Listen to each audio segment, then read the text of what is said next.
Hola, ¿cómo están? Muy buenas tardes a todos. Arrancamos la semana con una actividad espectacular por primera vez acá en Humo y Espejos. Vamos a tener al doctor Pablo Urman, que es doctor en Ciencias Jurídicas y Sociales en la Universidad Nacional de Rosario, al doctor Fernando Romero Moreno, profesor universitario en la Universidad de Austral, a mi queridísimo Patricio Lons. Así que muchísimas gracias a todos aquellos que nos acompañan desde Historia con Patricio Lons. Un placer estar con ustedes en esta casa maravillosa donde Patricio realmente es un gran amigo y referente. Así que un placer. Este programa hoy está saliendo en vivo por los 3 canales, Historia con Patricio Lons, Humo y Espejos y canal ACTV Cultura. Así que muchísimas gracias a todos y a cada uno que nos está viendo desde su lugar ahí, desde su lugarcito, a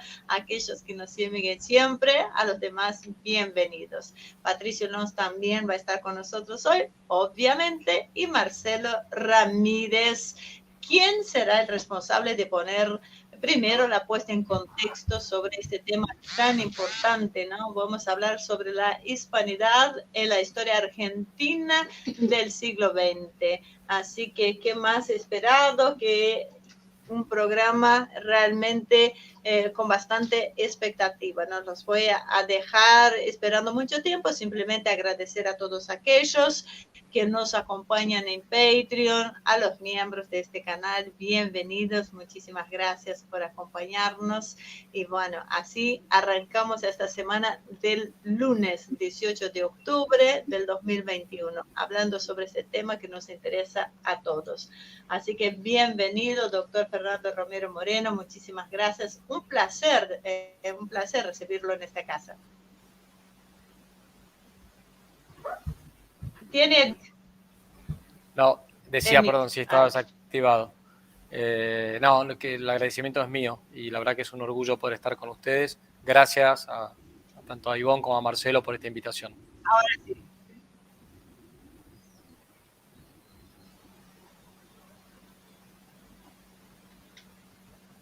Muchísimas gracias, doctor Pablo Urman. Lo escuchamos. Bienvenidos.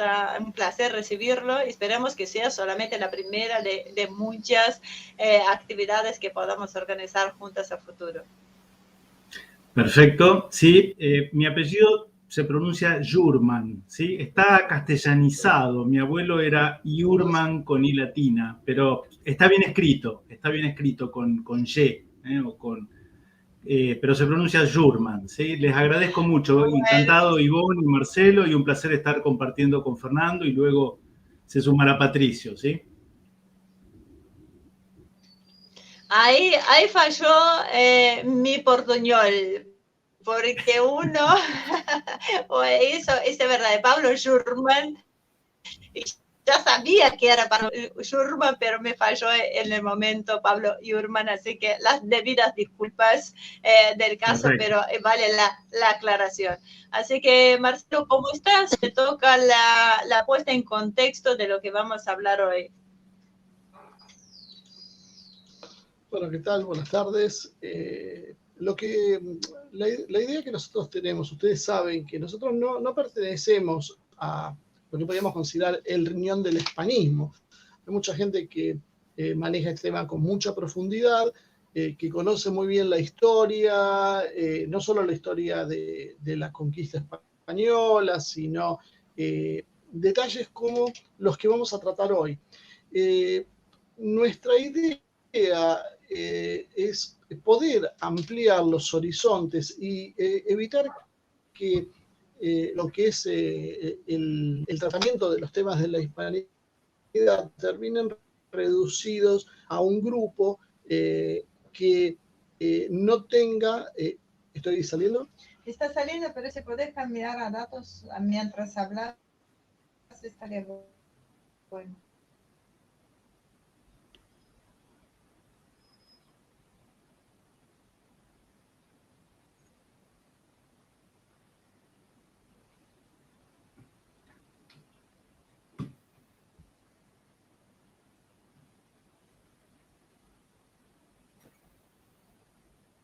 Para iniciados, ¿no? Sí, ahora sí. Que no se transforme, decía, en algo solo para iniciados, como muchas veces se sucede con muchos círculos de especialistas, sino que el común de la gente empiece a tomar esta idea como propia.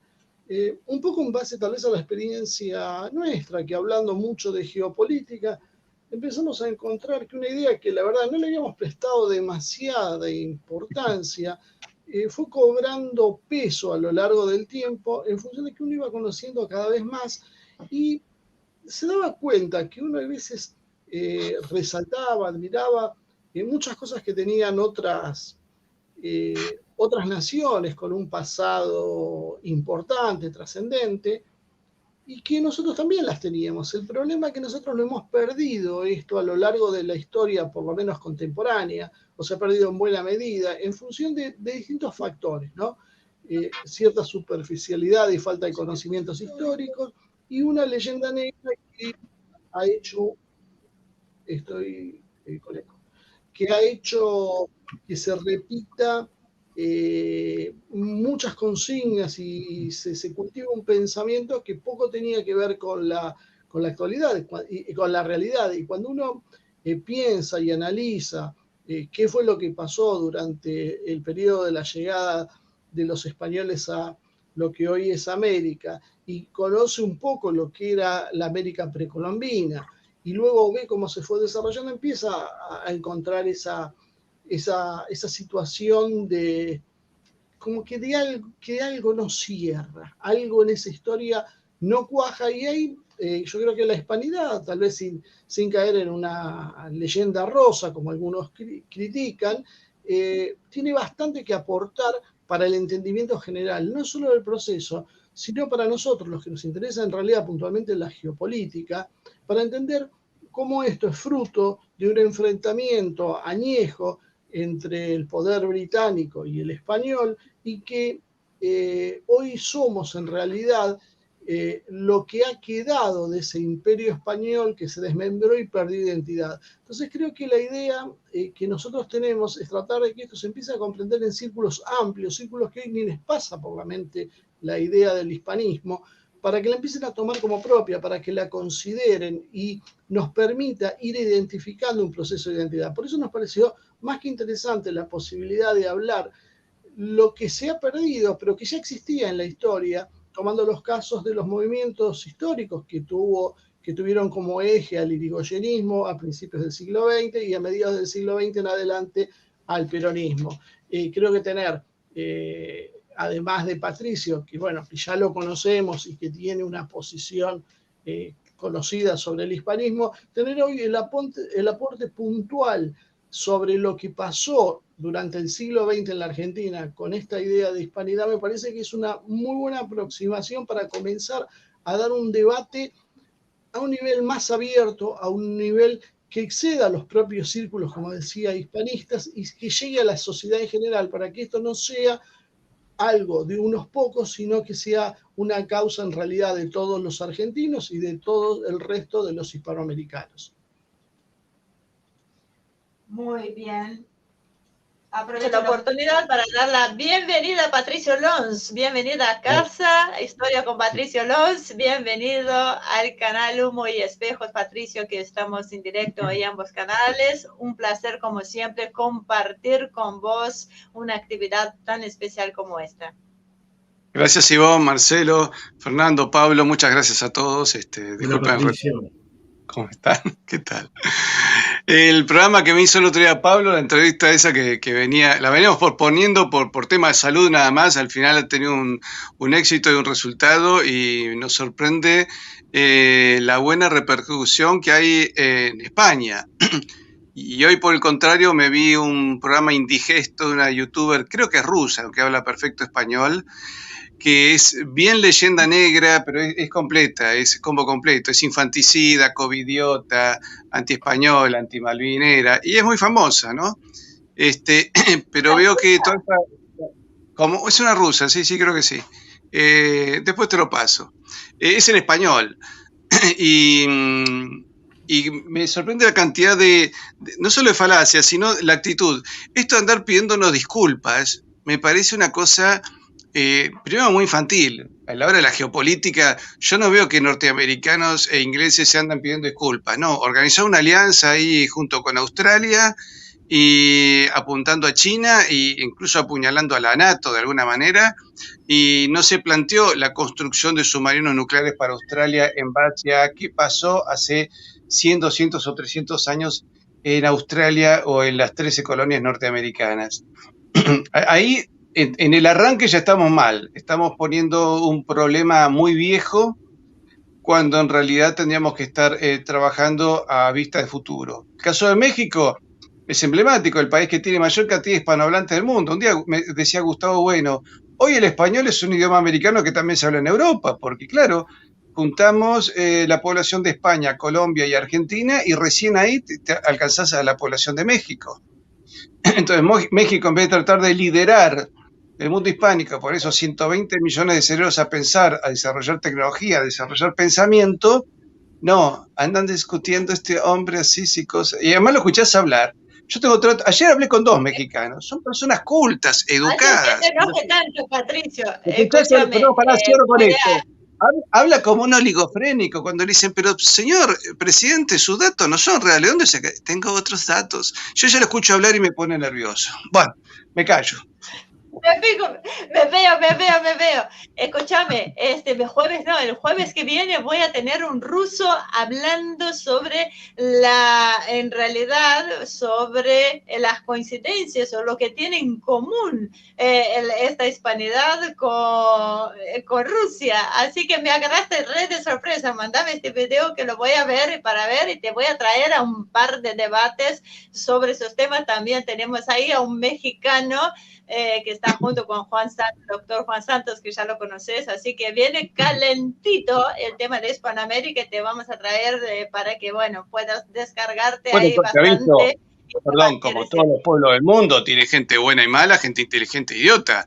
Así como hay españoles que les encanta que haya 5 argentinos defendiendo el legado común, no te extrañes el español que te diga, y usted es un atrevido porque tiene que hablar de España si usted no tiene... Uno me dijo, usted no tiene nada que ver con nosotros. Qué curioso que usted me lo dice en español, que es la misma lengua en la que yo le puedo contestar, le digo, ¿no? Y si uno piensa en español, creo que tiene mucho en común. Así que, en realidad... siempre vas a encontrar gente de todo tipo, ¿no? El drama es cuando el idiota llega al poder. Pues, viste, si el idiota está abajo no hay problema. El problema es cuando se convierte en presidente, ¿no? No nos vayamos por la política argentina hoy, don Patricio, porque nos vamos a morir. ¿Sabe qué vamos a hacer? Vamos a escuchar al doctor Fernando Romero Moreno, que tiene justo una actividad a las 16 horas y no quiero que se vaya sin darnos su punto de vista y traerlo y otra oportunidad para seguir hablando por el tema, porque va a dejar la batuta en la mano de los demás para responder todas las preguntas. ¿Ok? Hacemos esto, Patricio, lo escuchamos y después seguimos con Pablo, con vos, con Marce, y ahí soltamos las riendas y empiezan a hablar y vamos a ver si puedo con este chat que está maravilloso, uno atrás de otro, viendo ahí dónde zafamos. Así que, doctor Fernando Romero Moreno, lo escuchamos. Muchísimas gracias, Ivonne. ¿Se escucha bien? ¿Se oye bien? Perfecto, bueno, muchísimas gracias. Bueno, yo voy a referirme a cómo se origina el término hispanidad, tal como hoy lo conocemos, un poco a caballo entre Buenos Aires y Madrid en el siglo XX, y voy a decir algunas cositas que van a quedar picando para un posible luego debate con Patricio Lons en otro programa, ¿sí? Hoy no me voy a poder defender, lo voy a dejar a Patricio para que me ataque, en todo caso luego, en las preguntas y respuestas, y yo no voy a estar, pero seguramente le va a interesar a mucha gente esto. Y saludar a todos los que están en este momento escuchando este programa en Hispanoamérica y en España sobre todo y en el resto del mundo. Bueno, en primer lugar, es cierto que la Argentina tuvo un papel importante en reivindicar la hispanidad por aquel decreto de Hipólito Yrigoyen de 1917, en el cual instaura el Día de la Raza, raza en sentido cultural, no en sentido biológico, y que luego, lamentablemente, ha sido transformado por una cuestión ideológica en el Día de la diversidad cultural. Pero en muchos otros países hispanoamericanos que fueron tomando esta iniciativa del presidente Hipólito Yrigoyen de la Unión Cívica Radical, se llamó Día de la Hispanidad. La palabra hispanidad estrictamente tiene algunos antecedentes, no en el sentido actual de la palabra, incluso en el siglo XVI, pero muchos están de acuerdo en que tal vez haya sido Miguel de Unamuno el que primero utilizó esta palabra, pero el sentido de la hispanidad como conjunto de pueblos que tienen una misma tradición, una misma cultura, una misma historia, que tenemos como madre patria a la España del siglo XVI, a la España de los Reyes Católicos y de la Casa de Austria sobre todo, y que en medio de la rica pluralidad que nos caracteriza, tenemos esa unidad que da la tradición hispánica. Bueno, con ese sentido de una cultura que además tiene en el centro el culto católico, ese sentido de hispanidad es el que acuñaron el padre Zacarías de Vizcarra, que era español, pero estuvo viviendo en la Argentina, y don Ramiro de Maeztu, que era embajador en Buenos Aires a fin de la década del 20, principios de la década del 30. Muchos recordarán que a partir del año, si no recuerdo mal, 32, don Ramiro de Maeztu empieza a publicar una revista en España que se llama Acción Española, publica una serie de artículos que finalmente dan lugar a un libro, uno de los libros más conocidos sobre el tema que nos convoca, que se llama Defensa de la Hispanidad, pero eso fue fruto en parte del conocimiento que él tenía de Hispanoamérica y también del contacto que del que había podido disfrutar en Buenos Aires, tanto con el padre Zacarías de Vizcarra, como con los jóvenes que habían fundado un periódico llamado La Nueva República, que fue la expresión, si se quiere, pública de una corriente política que en la Argentina se conoce como nacionalismo católico, que no es nacionalismo en el sentido español, en el sentido de separatismo, sino en el sentido de reivindicación de la tradición nacional. Y justamente una de las características de ese nacionalismo católico que surge en 1927 es la defensa de la hispanidad. Ernesto Palacio, Julio Irasusta, Rodolfo Irasusta, Alberto Ezcurra Medrano tuvieron mucho trato con Ramiro de Maeztu y con el padre Zacarías de Vizcarra. Con lo cual, yo en un artículo que está publicado en la página Crítica Revisionista, dije que de alguna manera ese concepto de hispanidad se había elaborado a caballo entre Buenos Aires y Madrid en aquellos años. Luego va a venir García Morente con otro libro, Idea de la Hispanidad, y a partir de ese momento distintas corrientes políticas, historiográficas, etcétera, incluso con muchas diferencias entre sí, han reivindicado este concepto como unitivo de todos los pueblos, que como decía Rubén Darío, el gran poeta nicaragüense, son esa América ingenua que aún tiene sangre indígena, aún reza a Jesucristo y aún habla en español. Pero esa reivindicación de la hispanidad que hace Ramiro de Maeztu, que hace el padre Zacarías de Vizcarra, que hace luego García Morente, y que en Argentina toma un cariz especial porque a partir de ese momento va a haber una serie de historiadores que se van a involucrar de lleno en la refutación de la leyenda negra, como fue el caso ya nombrado de Alberto Ezcurra Medrano, como el caso de Vicente Sierra, del padre Furlong, de Federico Ibarguren, etcétera, etcétera, y luego de otros historiadores. No fue algo que de todas maneras nació así como un fenómeno intelectual desconectado de algo, de la realidad vivida por los argentinos o la comunidad rioplatense, ¿sí? Luego de más de 100 años de la independencia, sino que en realidad fue un eslabón más en algo que, y en esto seguramente vamos a disentir parcialmente con Patricio, por eso digo que esto puede llegar a dar lugar a un debate posterior, es algo que estuvo presente ya desde los tiempos de la independencia, porque hubo importantes próceres de la independencia de lo que en aquel momento era el Virreinato del Río de la Plata, que llegaron a la conclusión de que lamentablemente no nos quedaba otro camino que el de separarnos de la corona española luego de haber hecho diversos intentos de llegar a un acuerdo con la corona. Bueno, estos próceres se encargaron de dejar expresamente dicho que la independencia era el último recurso, agotadas las vías pacíficas, pueden haber estado equivocados o no, esto por supuesto es totalmente opinable, pero dejaron a salvo que no significaba renegar de las raíces religiosas, culturales, históricas de lo que España había significado para América y concretamente para el Río de la Plata.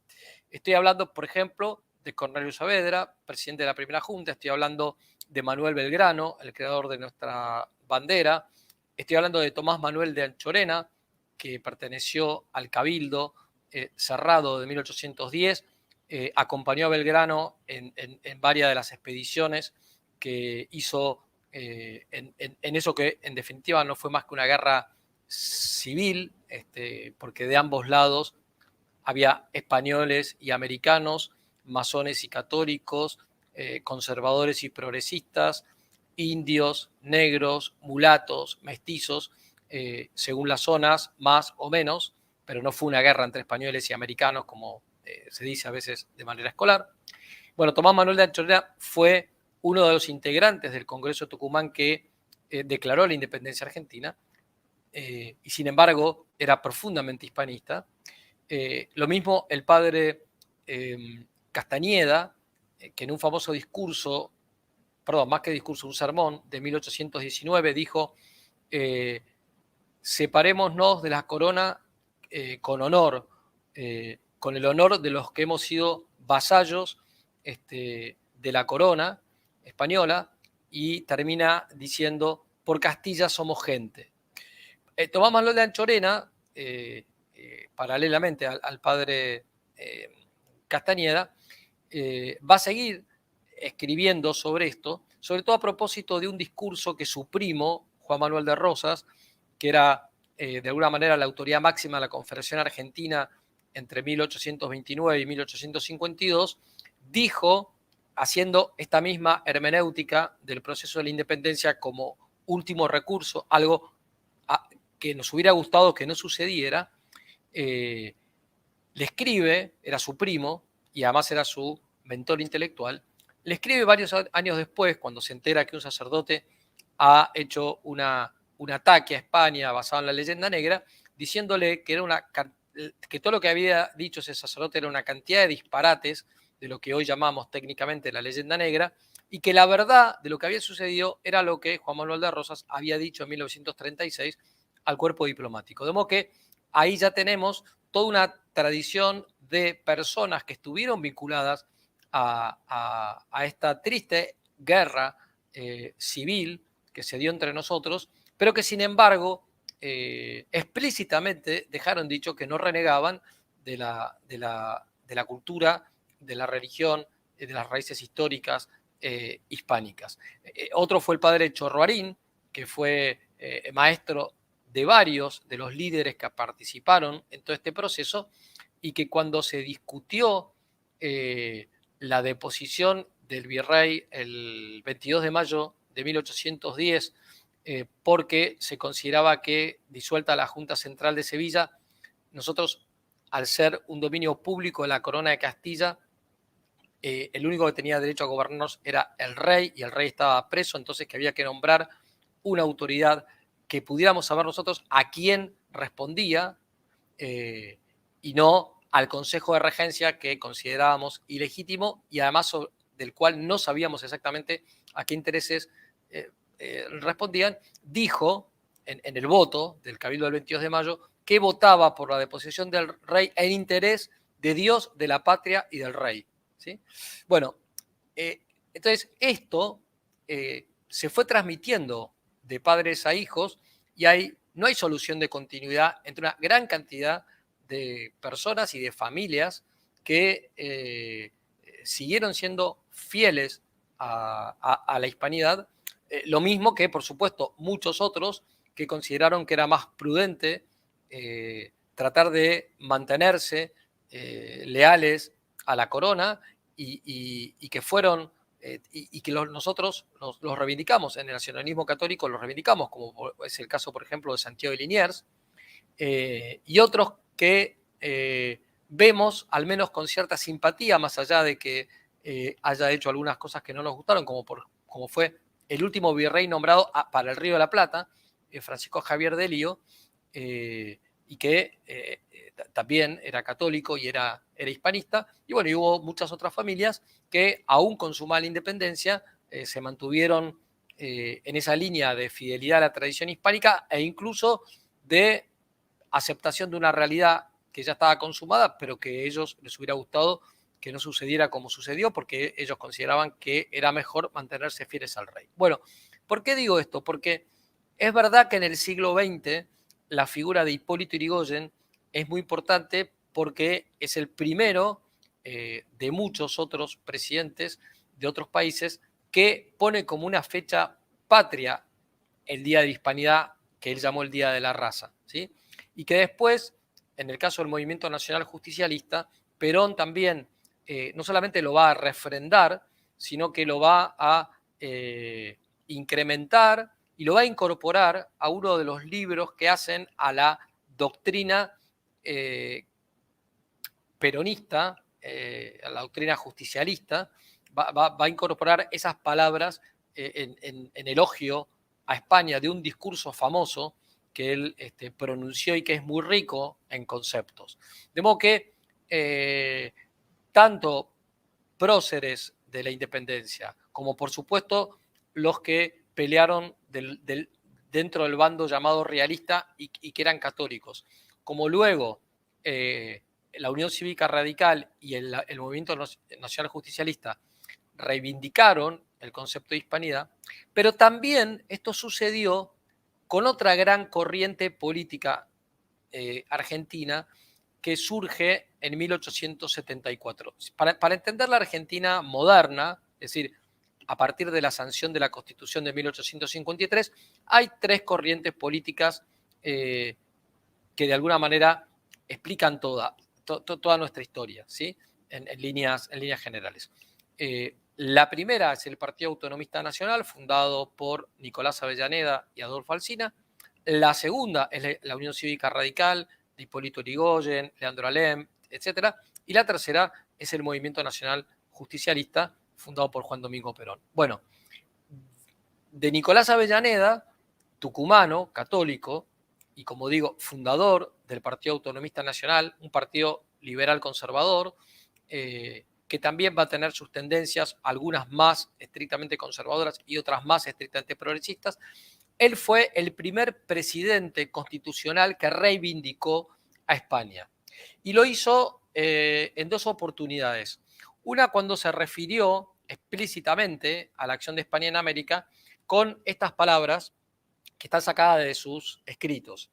Dice, el pueblo español, decía don Nicolás Avellaneda, tiene en la historia dos títulos tan suyos que ningún otro puede disputárselos en la presente o en las antiguas civilizaciones. Es el único pueblo que haya descubierto un mundo y que, respondiendo al don de Dios con abnegación sin ejemplo, se abriera enseguida, sin vacilaciones, las venas, agotando sus poblaciones para darle vida.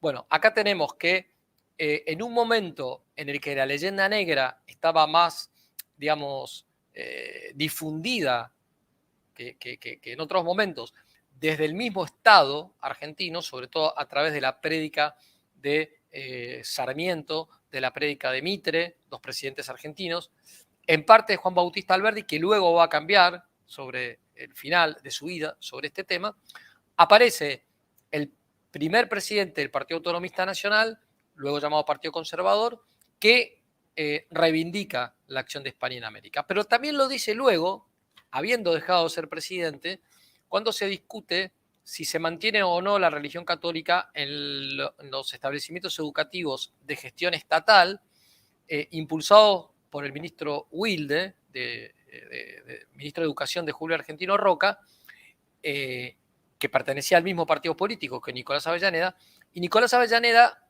va a sacar un libro en contra de ese proyecto que se llama La Escuela sin Religión, donde dice expresamente lo siguiente: el pueblo argentino es esencialmente católico.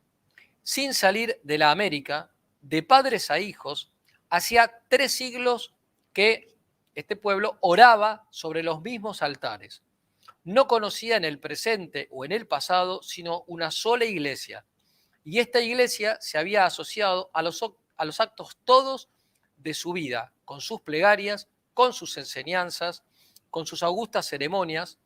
Cuando fue colonia, hoy sabemos que estrictamente la palabra colonia es un error, nosotros nunca fuimos colonia, ningún reino americano fue colonia de España, éramos un reino incorporado al dominio público de la corona de Castilla mediante un pacto de vasallaje sinalagmático entre el rey y sus súbditos indianos.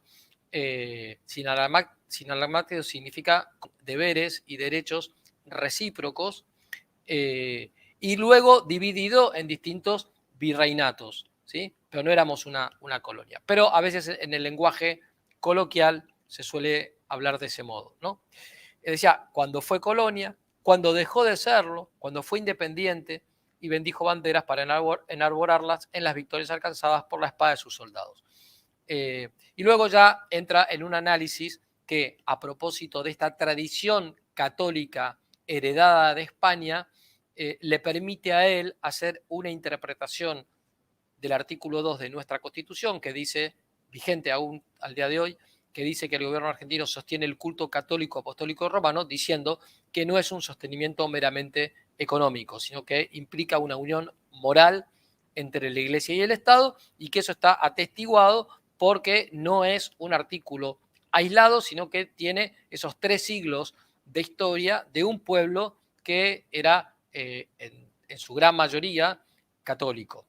De modo tal que cuando Ramiro de Maeztu escribe Defensa de la Hispanidad y ha recorrido Hispanoamérica y ha estado en contacto con los fundadores del nacionalismo católico argentino y además con el padre Zacarías de Vizcarra, y luego ese término de alguna manera se va como difundiendo cada vez más, los antecedentes estaban en todos aquellos, tanto del bando independentista como del bando realista, que no querían renegar de las raíces españolas, porque también en el bando realista había quienes sí querían renegar de esas raíces hispánicas. No querían romper con la corona, pero eran partidarios del pensamiento iluminista, del pensamiento de la Ilustración. De modo que esta misma cuestión es bastante compleja de suyo, pero luego los primeros líderes de esos 3 grandes movimientos históricos que van a influir sobre el fin del siglo XIX y todo el siglo XX, los 3 van a ser hispanistas. O sea, Nicolás Avellaneda con el Partido Autonomista Nacional, Hipólito Yrigoyen con la Unión Cívica Radical y Juan Domingo Perón con el Movimiento Nacional Justicialista. De modo que en nuestro país, al menos, en lo que luego fue la Argentina, que incluye el Río de la Plata, incluye el Tucumán no solamente la actual provincia chiquitita de Tucumán, sino todo lo que es el noroeste argentino, que tiene mucha influencia peruana en sus costumbres, en su folclore, en su mobiliario, en su arquitectura, en sus diseños urbanísticos, etc. Lo mismo la región de Cuyo, que hasta 1776 perteneció a la Capitanía General de Chile, y lo que había sido fruto de la acción desde el Paraguay. Bueno, todo eso que luego queda en el Virreinato del Río de la Plata y que va a ser desmembrado, sobre todo, no en todos los casos, pero sobre todo por obra de Gran Bretaña, ¿sí?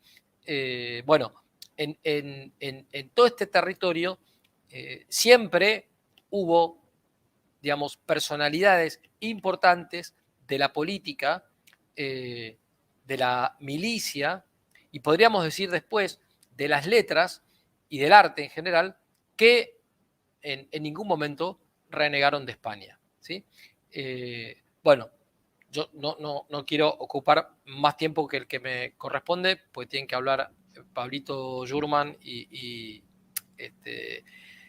Patricio, pero quería enmarcar esta cuestión de la defensa explícita de la hispanidad con esa palabra que se realiza en la Argentina a partir de la década del 30, con sus antecedentes, para que no parezca que fue la elucubración de un grupo de intelectuales teóricos que de golpe descubrieron que hablábamos castellano, que éramos católicos, que teníamos instituciones que no tenían explicación, sino era a través de la tradición jurídica española, sino que al contrario, era una continuidad y que con esa espontaneidad es que luego profundizaron y colaboraron en darle más riqueza al concepto de hispanidad y refutar la leyenda negra hasta llegar a esto que ha sido casi providencial, ¿no? La publicación del libro de mi gran amigo Marcelo Gullo, Madre Patria,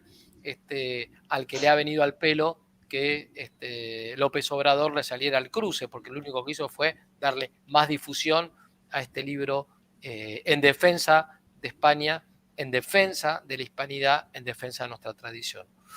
Bueno, esto es lo que tenía para comentarles, Ivonne.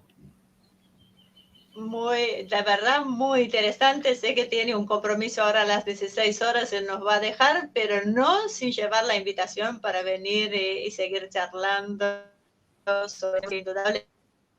No solo son muy interesantes, sino que hay mucho para charlar, aclarar y bueno, y para muchos, si ven el chat, novedosos, ¿no? Aún hay temas novedosos. Y desde acá, claramente, un gran abrazo a Marcelo Gullo, lo hemos recibido en varias oportunidades en nuestro canal.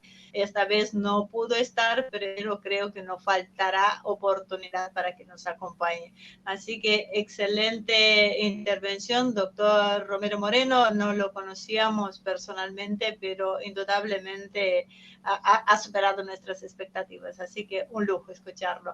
Bueno, doctor Pablo Jurman, así bien dicho, correctamente, lo vamos a escuchar entonces, antes de escuchar a nuestro queridísimo Patricio Lons, así a Marcelo Ramírez, así podemos tener una idea general de lo que se va a abordar y seguir reflexionando un poco sobre este tema. Así que la pantalla es toda suya. Perfecto, muchas gracias, Ivonne. ¿Me escuchan bien ahí? ¿Me quedo tranquilo? ¿Se escucha bien? 10 puntos. Perfecto. Sí, sí. Algo que me parece interesante aclararle a nuestros amigos que no son de Argentina. Fernando se refería a Hipólito Yrigoyen, presidente de la República, y a Juan Domingo Perón, ¿sí?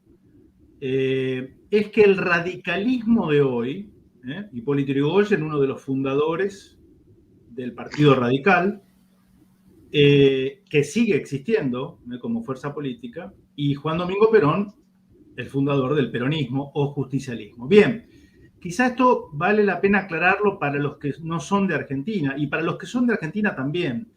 La inmensa mayoría de los radicales de hoy y los justicialistas de hoy, al menos los que están en funciones, en realidad son la contracara de estas dos figuras fundantes, ¿sí? Porque en esta cuestión hacen exactamente lo contrario. Es decir, son voceros del antihispanismo, de la leyenda negra. Hago esta aclaración para que se entienda, ¿no? Fernando se refería al famoso decreto, estamos en 1917, gobierna Hipólito Yrigoyen en la Argentina, y es el primer presidente iberoamericano en decretar el 12 de octubre como una festividad, ¿sí? El 12 de octubre como Día de la Raza. Ya vamos a aclarar un poco el concepto, ¿no? Por tanto, es importante, porque es el primero que se planta frente al relato basado en falsedades de la leyenda negra. Como presidente, claro, ¿no? Si bien los fundamentos doctrinarios del decreto no son de un gran desarrollo, el decreto es muy escueto, el decreto en sí, por esto que acabo de decir, tiene un enorme valor simbólico. Tiene un enorme valor simbólico, inédito hasta entonces, en momentos en que la Argentina era un faro cultural de enorme importancia a ambos lados del Atlántico. Por eso el ejemplo de Irigoyen va a cundir rápidamente y en pocos años todos los países iberoamericanos imitarán el gesto de Irigoyen. Se empezaba así a recuperar un pasado común, grandioso, del que no había por qué avergonzarse, del que intencionalmente se había querido despojar a los pueblos desde México a Chile y Argentina para hacerlos caer en la trampa de un nacionalismo de campanario. Después voy a volver sobre este concepto, la trampa de caer en un nacionalismo de campanario. Simplemente lo esbozo.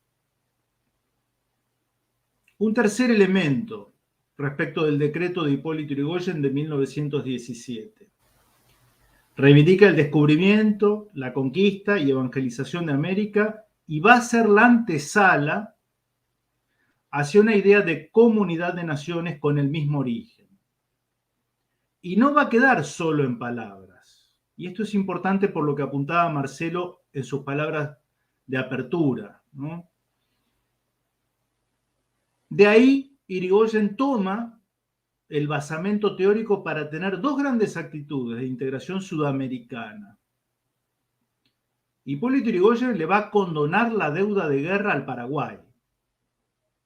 La guerra de la Triple Alianza, 1865-1870, Brasil, Argentina y Uruguay aliados contra el Paraguay. El Paraguay no solo es derrotado, sino que es diezmado, arrasado, condenado a una postración incluso demográfica que es hasta el día de hoy constatable, ¿no?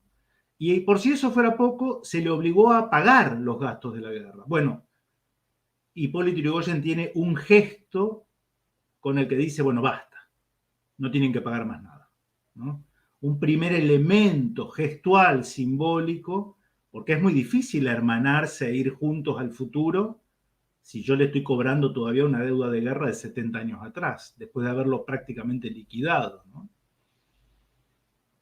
Y un segundo elemento, en plena época del Big Stick, la política norteamericana llevada a cabo por Theodore Roosevelt, ¿sí? La política del Big Stick, el gran garrote, que tenía como idea, sin decirlo expresamente, tomar al Caribe y las Antillas como el patio trasero norteamericano, es decir, hacer lo que quisieran. En ese marco, Estados Unidos invade República Dominicana, y frente a todo lo previsible, la Argentina de Hipólito Yrigoyen se va a negar, hay un hecho puntual, un barco de guerra argentino que entra en la bahía de Santo Domingo y se niega a saludar protocolarmente la bandera norteamericana hasta tanto esta fuera arriada y se izara la bandera de Santo Domingo. Alguien se podrá preguntar, ¿y eso qué significancia tiene? Bueno, tiene un significado profundo, porque si no somos parte de lo mismo, ¿cuál es la importancia de saludar o no a la bandera norteamericana? Cuestión de los dominicanos, podría haber dicho Irigoyen, y con él toda la Argentina. Y no fue esa la actitud. No fue esa la actitud. Como no será esa la actitud en 1982 de la inmensa mayoría de los pueblos sudamericanos, cuando era la Argentina la que estaba enfrentando a Inglaterra por las Islas Malvinas. ¿Sí? Pasamos a Juan Domingo Perón, el famoso discurso del 12 de octubre de 1947, Perón ya está como presidente de la República en Argentina, es un homenaje a Miguel de Cervantes Saavedra, es un discurso, se los recomiendo, lo consiguen en internet, no tiene desperdicio. Yo simplemente voy a tomar dos elementos que me parecen cruciales, urgentes, actuales, ¿sí? Y ustedes después constaten si lo que decía Perón tiene que ver con lo que hace Alberto Fernández, Cristina de Kirchner, etc., ¿no? O sea, no tiene nada que ver, pero se lo dejo a ustedes, ¿sí? Primer elemento, la idea de raza como algo espiritual, no biológico. La idea de raza como algo espiritual y no biológico. ¿Qué decía Perón? Para nosotros, la raza no es un concepto biológico. Para nosotros es algo puramente espiritual. Constituye una suma de imponderables que hace que seamos lo que somos y nos impulsa a ser lo que debemos ser por nuestro origen y nuestro destino. Ella es la que nos aparta de caer en el remedo de otras comunidades, cuyas esencias son extrañas a las nuestras, pero a las que con cristiana caridad aspiramos a comprender y respetamos. Para nosotros, la raza constituye nuestro sello personal, indefinible e inconfundible. Y agrega algo interesante. Para nosotros los latinos, la raza es un estilo. Es un estilo. Un estilo de vida que nos enseña a saber vivir practicando el bien y a saber morir con dignidad. Esto no tiene nada que ver con el término Latinoamérica, que eso siglo XIX, influencia de la política exterior francesa, y va con un engaño el término, ¿sí? Después lo toman la política exterior norteamericana, para distraernos del gran objetivo que es Iberoamérica, que por supuesto incluye a Portugal y el Brasil, ¿sí? No lo digo por compromiso con Ivonne, lo digo en términos geoestratégicos. Iberoamérica consiste en España y Portugal y por tanto la América española y la América lusitana, ¿sí? Pero Perón desliza la idea de lo latino también, ¿sí? Nuestro homenaje, continúa, a la Madre España constituye también una adhesión a la cultura occidental, porque España aportó al occidente la más valiosa de las contribuciones, el descubrimiento y la colonización de un nuevo mundo ganado para la causa de la cultura occidental. Fin de la cita de Perón. Entonces, estos conceptos vertidos por Perón nos alertan sobre el peligro que sería confundir el concepto de raza con el de etnia. El concepto de raza, que es puramente espiritual, que es un estilo de vida, que se vincula con los ideales comunes, con el concepto de etnia, que es otra cuestión, ¿sí? Se caería así en un biologicismo, que en el fondo es un reduccionismo. Es un reduccionismo. Por otra parte, en la historia de Occidente, ni Grecia, ni Roma, ni España poseerán para sí ese concepto reducido a lo biológico. El concepto de la helenidad supera lo étnicamente griego o heleno. El concepto de romanidad supera lo étnicamente propio del Lazio. Y el concepto de hispanidad también. Por eso uno de esos 200, 300 guerreros con los que Cortés entra en Tenochtitlán se llamaba Juan Garrido. ¿Saben quién era Juan Garrido? Era negro. Había nacido en el África. Se va a establecer en México. Se lo considera el introductor en México del cultivo del trigo. Y era negro como el betún, pero era españolísimo como el Cid. Esto para ir también delimitando el concepto de hispanidad. No es solamente biológico. Y lo segundo del discurso de Perón, que esto me parece fundamental y actualísimo también. La leyenda negra antiespañola es una herramienta política de los imperialismos de turno para desunirnos y dominarnos. Es decir, hay un uso político que se hace de la leyenda negra y las víctimas de ese uso político somos nosotros. Los victimarios son el imperialismo de turno. El imperialismo de turno. ¿Qué dice Perón? Porque la difusión de la leyenda negra, que ha pulverizado la crítica histórica seria y desapasionada, interesaba doblemente a los aprovechados detractores. Por una parte, les servía para echar un baldón a la cultura heredada por la comunidad de los pueblos hermanos que constituimos Hispanoamérica. Por la otra, y acá es lo que me parece importante tener en cuenta, procuraba fomentar así en nosotros una inferioridad espiritual propicia a sus fines imperialistas, cuyas asalariadas y encumbradísimos voceros repetían por encargo el ominoso estribillo cuya remunerada difusión corría por cuenta de los llamados órganos de la información nacional, los medios de prensa. Este estribillo ha sido el de nuestra incapacidad para manejar nuestra economía e intereses, y la conveniencia de que nos dirigieran administradores de otra cultura y de otra raza. Doble agravio se nos infería. Aparte de ser una mentira, era una indignidad y una ofensa a nuestro decoro de pueblos soberanos y libres. Hasta aquí la cita de Juan Domingo Perón en este segundo aspecto que quería subrayar con todos ustedes. Es en base a lo anterior que Perón procurará, al igual que Irigoyen, pasar de los dichos a los hechos y apostar a una unidad continental, empezando por la constitución de un ABC, la integración de Argentina, Brasil y Chile. ABC, Argentina, Brasil y Chile, Perón en Argentina, Ibáñez del Campo en Chile y ese gran presidente brasilero Getúlio Vargas en Brasil. No se va a lograr porque en los tres países las oligarquías que habían difundido la leyenda negra trataron por todos los medios de impedirlo. Con el suicidio de Getúlio Vargas en agosto de 1954, podría decirse que la suerte geoestratégica del gobierno de Perón ya estaba echada.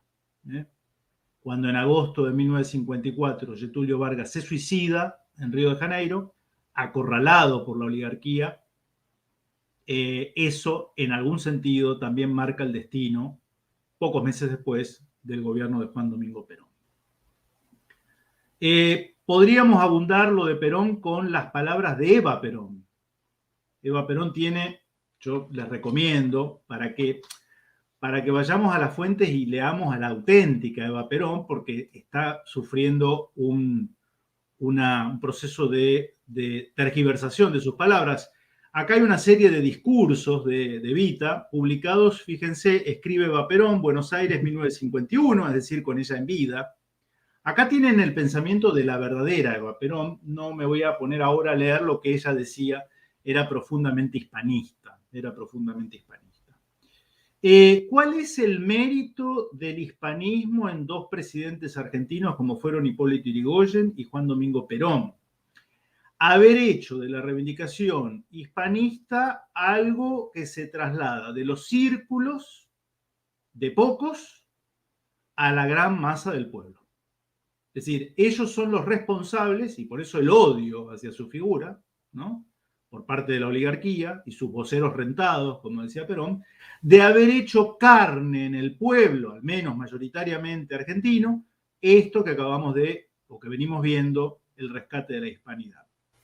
Y había prometido que iba a volver sobre un concepto, el concepto de un peligro, que es el de caer en un nacionalismo de campanario. Es una expresión usada por Marcelo Gulo, amigo y colega, y él es también de acá de Rosario, donde estoy yo. Él en realidad también toma el concepto de un pensador uruguayo, Alberto Metol Ferré. Alberto Metol Ferré resumía el proceso de emancipación de comienzos del siglo XIX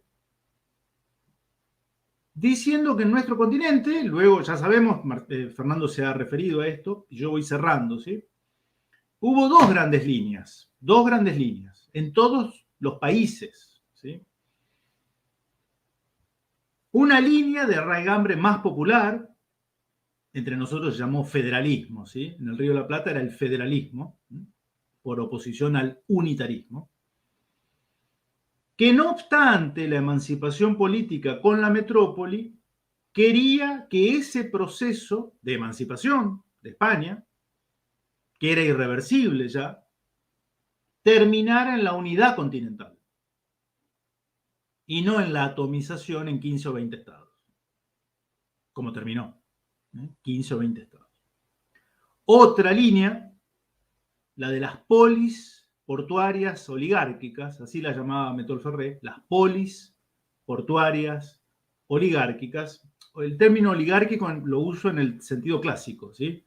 En el sentido en el que lo usaba Aristóteles. Digo porque por ahí algún confundido cree que oligarquía es un término que inventa Marx o Lenin o las agrupaciones trotskistas de la universidad. No, ya lo manejaba Aristóteles hace 2500 años.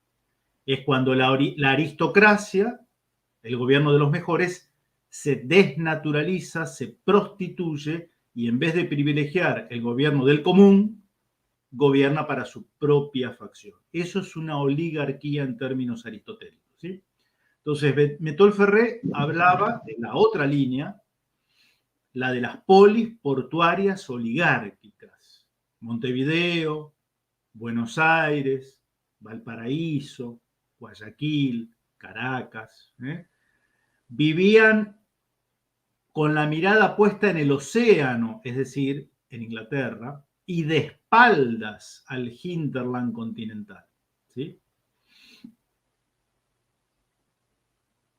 Esa segunda línea va a apostar a la fragmentación y a la formación de lo que Métol Ferré llamaba estados enanos, que poca o ninguna relevancia pueden tener en un tablero de las relaciones internacionales, sobre todo cuando tienen que negociar empréstitos, infraestructura, relaciones internacionales con el Imperio Británico.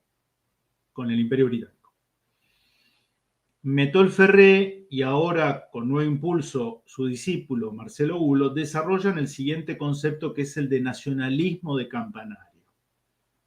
Una vez lograda la fragmentación del fenomenal espacio sudamericano, Inglaterra primero y Estados Unidos después, y podríamos decir hoy la oligarquía financiera internacional, ya casi despojada de la necesidad de un pivote estatal, el imperialismo de turno, si quieren, necesitaron que esos 15 países nunca más se unieran. De ahí la prédica no solo de la leyenda negra, sino también del nacionalismo de campanario. De campanario en el sentido de algo parroquial, algo de mirada corta, ¿sí? de corto alcance. Es decir, hacerle creer a peruanos, mexicanos, colombianos, chilenos, paraguayos, argentinos, que desde siempre existió algo llamado Perú, México, Colombia, Chile, Paraguay, Argentina. Cuando esto es falso. Éramos parte de un todo. Y el nacionalismo de campanario nos ha hecho creer que somos un todo, siendo partes. De ahí el gran equívoco, ¿no? Y de ahí el gran desafío de apostar urgentemente a una unidad que, como en el caso de Irigoyen y de Perón, pase de los dichos a los hechos concretos. Yo, por esta primera intervención, cortaría acá, Ivonne, cualquier cosa después retomamos, ¿sí? Excelente, la verdad, encantada de escucharlo, felicitarlo no solo por la grandeza de la exposición, sino por la calidad de su imagen, es impedible, así que dice mucho, así que muy impecable, el doctor Pablo Schurman. Patricio, te toca a vos, estamos escuchando, hay varios que también te quieren escuchar en el chat y manda saludos a todos, así que es todo tuya la pantalla. Bueno, primero quiero recomendar este libro. ¿Fernando ya se fue? Tuvo que irse, lamentablemente. Bueno, ahí está. Este es un libro escrito por él hace muy poquito, de Fernando Romero Moreno, La Nueva Derecha, reflexiones sobre la revolución conservadora en la Argentina. tengo el gusto de que incluso me hace un agradecimiento, me lo trajo a casa. Es un libro que recomiendo muchísimo para entender, porque explica todo lo que tiene que ver con la tradición y la historia nuestra, tanto los valores españoles, los valores conservadores, diferencia los valores conservadores españoles de los anglosajones, de los argentinos, el tradicionalismo carlista y su aporte a la Argentina también, las distintas tradiciones, también la liberal, el capitalismo, el pensamiento clásico, etc. Así que cualquiera que quiera la nueva derecha, yo no sé cómo lo... Bueno, yo lo que ofrezco es que aquellos que lo quieran, y lo recomiendo mucho, entren a nuestro portal www.comunidadhispanista.com, nos mandan un correo y nosotros se lo reenviamos al doctor Romero Moreno para que él trate de hacérselo llegar, ¿no es cierto? Así que es un libro realmente muy valioso para el pensamiento político. Yo estoy de acuerdo en realidad con todo lo que dijo Pablo y con Fernando, ¿no es cierto? No sé si puedo agregar mucho. Creo que en realidad, y bueno, Fernando estará esperando que yo responda algo de lo que él dijo. Yo creo que en América buena parte de los militares que llevaron adelante los movimientos revolucionarios, me parece que fueron hombres confundidos y que de alguna manera fueron utilizados por otros, y que cuando quisieron rever sus errores, porque uno ve Belgrano en sus últimas palabras cuando le muestran el escudo nacional, dice: no me gusta ese escudo, preferiría un cetro en nuestras manos, no estamos para ser república sino para ser monarquía, pero ya era tarde, ya se estaba muriendo.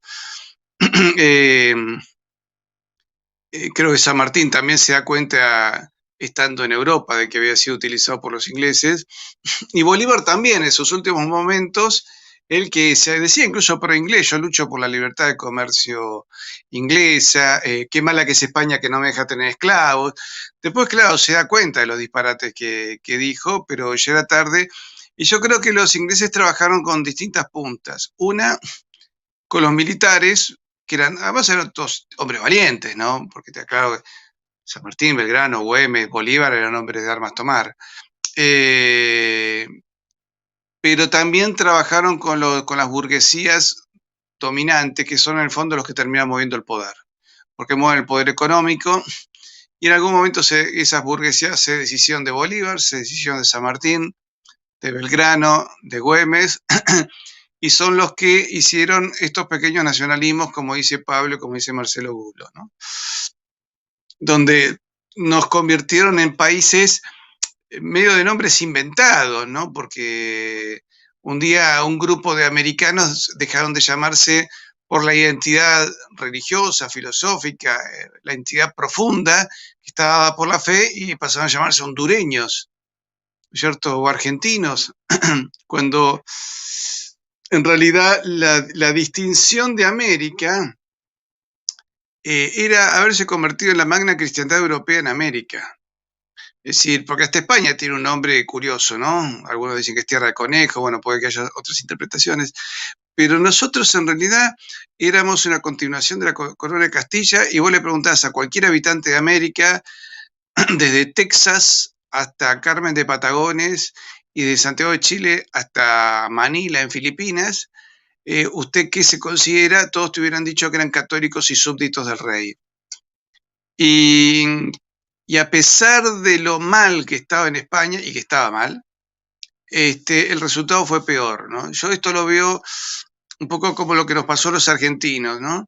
En 1955 hubo muchos militares honestos, patriotas, nacionalistas y muy católicos que creían que era una causa justa derrocar al gobierno constitucional, que tenía muchas fallas, que había cometido muchísimos errores y que había confrontado a parte de la sociedad, pero que tenía un proyecto continental, tenía un proyecto de civilización. Es decir, Perón era un hombre que comprendía el pensamiento griego, el pensamiento romano, el pensamiento clásico, y abrió una caja de Pandora que terminó por no mejorar lo que había, que fue un poco la intención del general Lonardi, sino que los grupos de poder se terminaron enquistando y destruyendo el país y retrocediéndolo a anterior al 4 de junio de 1943. Se acabaron los derechos, pero también se acabaron las posibilidades. Entonces, Argentina, de estar intentando hacer un avión a reacción, como era el Pulqui 2, y se sacó de la línea de producción, y empezamos a importar sabres norteamericanos usados. Entonces, todo lo que era tecnología de desarrollo que permitía, luego eso tiene todo un derrame sobre la tecnología y la actividad cotidiana, porque de hecho hasta la fábrica militar de aviones creo que se llevaron así hasta lavarropas, ¿no es cierto? Camiones, rastrojeros, vehículos que tuvieron mucho éxito, pasó a destruirse como ya en la última época de Menem, un hombre que utiliza el nombre de Perón para hacer antiperonismo y destruye los ferrocarriles, destruye la industria militar, destruye la industria del Estado, anula el servicio militar, o sea, continúa con el plan de destrucción de las Fuerzas Armadas, destruye la capacidad financiera de los ahorros de las personas, recuerden el corralito, por lo cual la gente no podía sacar ni su propio dinero del banco. Entonces, yo veo en el movimiento secesionista, esta gran guerra civil que significó para toda América, el mismo desastre que ocurrió en el 55 y que está ocurriendo desde el 76, ¿no? Y hoy ya, lamentablemente, vemos que es España crítica, liberal, entre 1810 y 1820, pero había algo todavía donde restaurarse. Y uno ve que entre los elementos de revolucionarios ya había parte del clero infiltrado tratando de destruir tanto al clero como a la entidad católica de América, cosa que se repite un poco en el 55 y que se está repitiendo ahora, bueno, ya es manifiesto, ¿no? Ya directamente vemos sacerdotes que su fe no mueve montañas, ¿no? Están muy preocupados por taparse la boca para celebrar misa, etcétera, y hablan más de cuestiones sanitarias, de moda, de acuerdo a lo que dicen los medios de comunicación, que de un sermón, que tratar de enseñarnos y transmitirnos los valores del sermón de la montaña. Entonces, sinceramente, creo que se hicieron las cosas muy mal hace 200 años. Creo que fue un error estratégico feroz. Y si hubo culpas acá, hubo culpas en España, pero sobre esas culpas sí hubo una acción británica concreta, porque en realidad las revoluciones se producen porque hay agentes operadores, no porque haya necesariamente malos gobiernos o regulares gobiernos, porque si fuese por eso, los gobiernos que hemos tenido en los últimos 40 años, todos se hubiesen merecido una gran revolución. Si uno toma todos los presidentes del 76 a la fecha, todos tendríamos que haberlos volteado a los 6 meses de haber asumido. Tendríamos que haber tenido ya más de 10 revoluciones, y no ha sido así. Y no ha sido así porque han sido gobiernos evidentemente alineados con determinados intereses internacionales que nos han llevado a la actual crisis mundial, donde ya vemos que se cierne sobre la humanidad una tiranía bastante siniestra, ¿no? Pero por eso creo que en realidad, para ser un poco optimistas, yo creo que si los pueblos de América nos ponemos a pensar, no tanto los errores hay que verlos, los de hace 200 años, para no cometerlos. Lo de hace 500 años me parece que ya es suficiente. De hecho, los pueblos se han reconciliado con España. México en 1836 ya se reconcilió con España. Esto de que López Obrador venga a exigir disculpas, imagina que nos vamos a estar pidiendo disculpas generación por generación, ¿no es cierto? Pero todo esto nos tiene que llevar a repensar que tenemos que aprovechar este tiempo para plantearnos proyectos comunes. Si Ibáñez del Campo se planteó con Perón la reunificación de Chile, yo tuve oportunidad de conversar con el bisnieto del embajador chileno de Ibáñez del Campo en aquel momento, y me decía, mi bisabuelo tenía reuniones periódicas con Perón para planificar y organizar entre ambos estados la reunificación. Y de hecho se logró reunificar una parte, que era los sectores antárticos superpuestos, ¿cierto? Que quedó como una señal, que creo que luego desde la Revolución del 55 ese tratado me parece que se anuló. Habría que averiguarlo, pero pasó a ser terreno en disputa, etc. Pero debemos realmente replantearnos en base a la riqueza de nuestro pasado, en base a lo que en algún momento existió. El otro día Pablo me preguntó nuevamente sobre el tema de la moneda.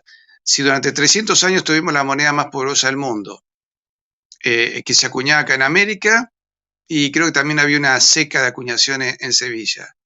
Si durante 700 años se luchó para expulsar al moro, si se luchó para mantener la fe católica en contra del arrianismo, si se luchó para expulsar a las tropas de Bonaparte, que era la gran potencia de Europa, yo creo que la reunificación, analizando un poco lo que nos pasa, y yo diría que es como comerse un bizcochito. Me parece que sería cuestión de tener voluntad y tener obviamente estados en manos de patriotas y de gente coherente y clara que vea objetivos de grandeza, ¿cierto? Pero tenemos que, no sé, ver las glorias pasadas para analizar y anhelar una grandeza que debemos recuperar.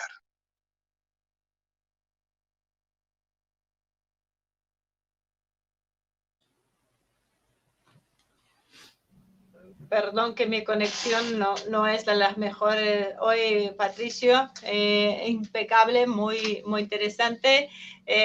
Así que hay muchos ahí reclamando temas. ¿Se escucha, Ivonne? ¿Perdón? Quisiera hacer una aclaración, porque vi que en el chat alguien decía sobre mi concepto de no caer en la trampa de un nacionalismo de campanario, y alguien observaba, pero usted tiene la bandera argentina ahí. Sí, no es contradictorio, claro.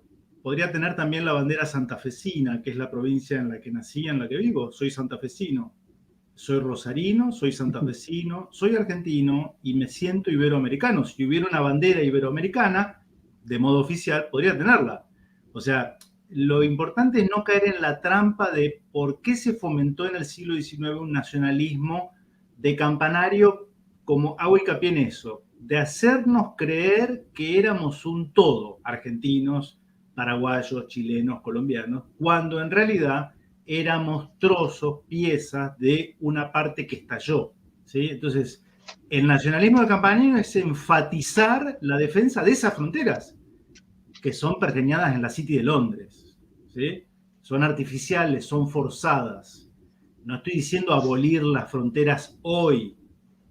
Lo que estoy diciendo es no disgregar nuestra identidad. ¿Cómo voy a dejar de ser argentino? Pero como argentino me siento hermanado con mexicanos, dominicanos, peruanos. Para nosotros los argentinos, Malvinas tuvo esa suerte de cachetada que nos despabiló, de baldazo de agua fría en la cara. Vivíamos pensándonos europeos en América, y de golpe, ante las circunstancias críticas, los 25.000 voluntarios bolivianos que en el consulado argentino en Tarija se anotaban como voluntarios nos devolvió la realidad iberoamericana subyacente luego de siglos de prédica de la leyenda negra. Pero nuestras conciencias nacionales no hay por qué abolirlas, ¿sí? Claro, sí, clarísimo. Gracias por la aclaración. Era algo que íbamos a comentar en las reflexiones, bueno, pero se nos adelantó. Ahora sí, escuchamos a Marcelo y después podemos, entre los tres, hacer esto, hacer los comentarios y reflexiones pertinentes a las exposiciones y algunos comentarios del público. Así que, Marce, te escuchamos.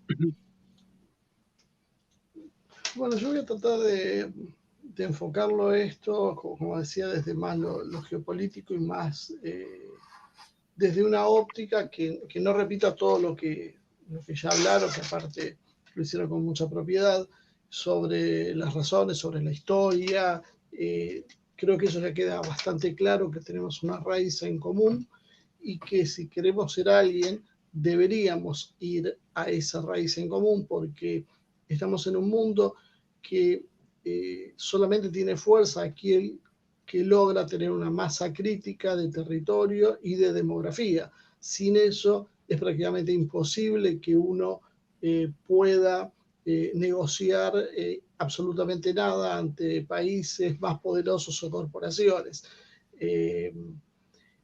Yo esto veo que se habló mucho sobre la noción de raza, no de etnia, o sea, como un concepto cultural y no físico. Nosotros vemos una confusión constante que están generando las usinas del pensamiento progresista en función de hablar de, por un lado, de que no existen las razas, pero a la vez sí instalar el concepto de etnias y generar una teoría crítica de las razas, todo en función de seguir disociando y atomizando los espacios, ¿no? Pero este tema de la identidad no es solo un tema hispano. El otro día hablaba el doctor Tim Wen Chung en una de sus charlas tratando de explicar, en la primera, tratando de explicar cómo era la idiosincrasia de China, y él comentaba que ser chino en realidad es ser definido por lo que es ser Han. Y ser Han no es un concepto que es étnico, sino es un concepto cultural. Dentro de los Han hay innumerable cantidad de etnias y razas y grupos distintos, inclusive a veces a 40, 50 kilómetros ya hablan con un lenguaje incomprensible para el resto. Pero hay un factor en común que los une, que es precisamente esa cultura étnica de ser Han. Eso que tiene que ver con un idioma y con una tradición y unas creencias propias de esa cultura. Este mismo fenómeno uno ve que se repite en Rusia. Los rusos se identifican a sí mismos por ser rusos, por amar a Rusia, y es más, ellos extienden el concepto a que cualquiera que quiera y se identifique con los valores de Rusia, la forma de pensar de Rusia, que ame a Rusia, es ruso. Entonces puede ser un ruso eslavo, pero también puede ser un ruso musulmán, o puede ser un ruso de cualquier otra, de cualquier otro origen, pero siempre y cuando acepte esta cuestión cultural de ser ruso, se lo va a considerar ruso.